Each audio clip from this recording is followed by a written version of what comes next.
Assalamualaikum warahmatullahi wabarakatuh. Perkenalkan, nama saya Rizka Dwi. Saya dari Fakultas Ekonomi Bisnis Islam, jurusan Ekonomi Islam, mata kuliah Ekonomi Mikro Islam, dosen pembimbing Pak Insar MSI, semester 2 di kelas Ekonomi Islam 2F. Baik, di sini saya akan menjelaskan tentang ruang lingkup ekonomi. Ruang lingkup ekonomi terbagi menjadi dua, yaitu ruang lingkup makroekonomi dan ruang lingkup mikroekonomi. Ruang lingkup mikroekonomi dapat diartikan sebagai ilmu ekonomi kecil yang didefinisikan satu studi yang menganalisis kegiatan dari unit-unit terkecil di kegiatan perekonomian. Mikroekonomi dapat diartikan yaitu ilmu ekonomi kecil yang didefinisikan satu studi di dalam bidang ekonomi yang menganalisis bagian-bagian kecil dari keseluruhan kegiatan ekonomi. Sedangkan ruang lingkup makroekonomi, makro dapat diartikan besar. Analisisnya bersifat umum dan tidak memperhatikan kegiatan-kegiatan kecil yang dilakukan dari kegiatan perekonomian. Yang ketiga, elastisitas. Yang keempat, model-model pasar. Yang kelima, teori harga. Yang keenam, teori produksi.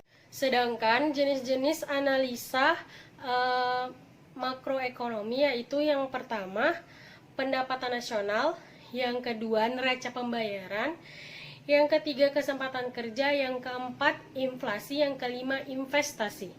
Selanjutnya saya akan menjelaskan tentang metode analisa ilmu ekonomi. Metode analisa dalam ekonomi terbagi menjadi dua, yaitu metode deduktif dan metode induktif. Metode deduktif yaitu metode yang menarik satu kesimpulan dari hal-hal yang bersifat umum menjadi hal-hal yang bersifat khusus. Contohnya, jika harga naik, maka permintaan menurun. Dan jika harga turun, maka permintaan akan naik. Ini adalah hukum perekonomian.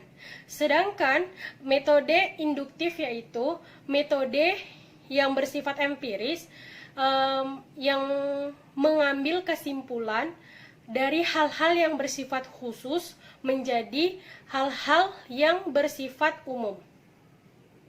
Selanjutnya, saya akan menjelaskan tentang pernyataan dalam teori ekonomi.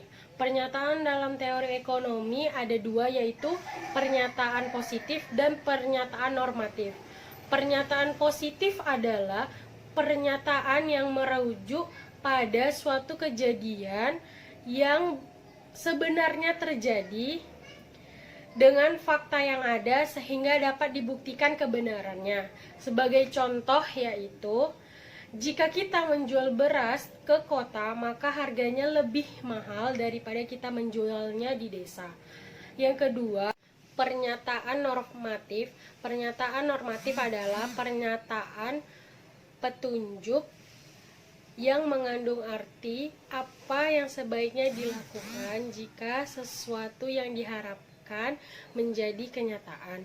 Sebagai contoh, perekonomian dapat berjalan dengan baik, maka distribusi pendapatan masyarakat harus merata.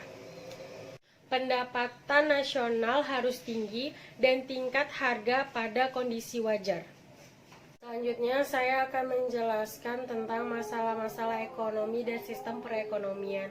Masalah ekonomi adalah masalah pilihan alokasi sumber daya yang langka dan sumber daya yang tidak langka tidak perlu dibicarakan dalam ilmu ekonomi.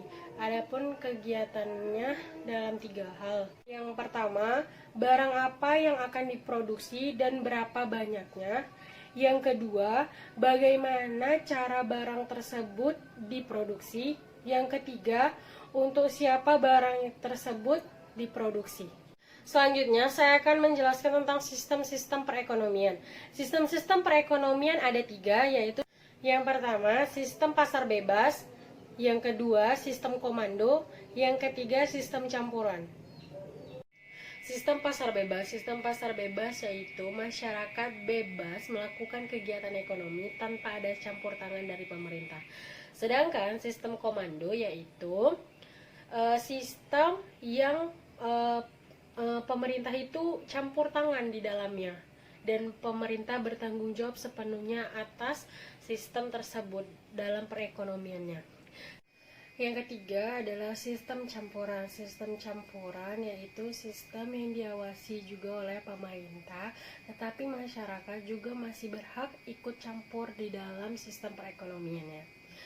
Selanjutnya, saya akan menjelaskan tentang prinsip-prinsip ekonomi. Prinsip-prinsip ekonomi dikelompokkan menjadi 3 bagian. Yang pertama, 4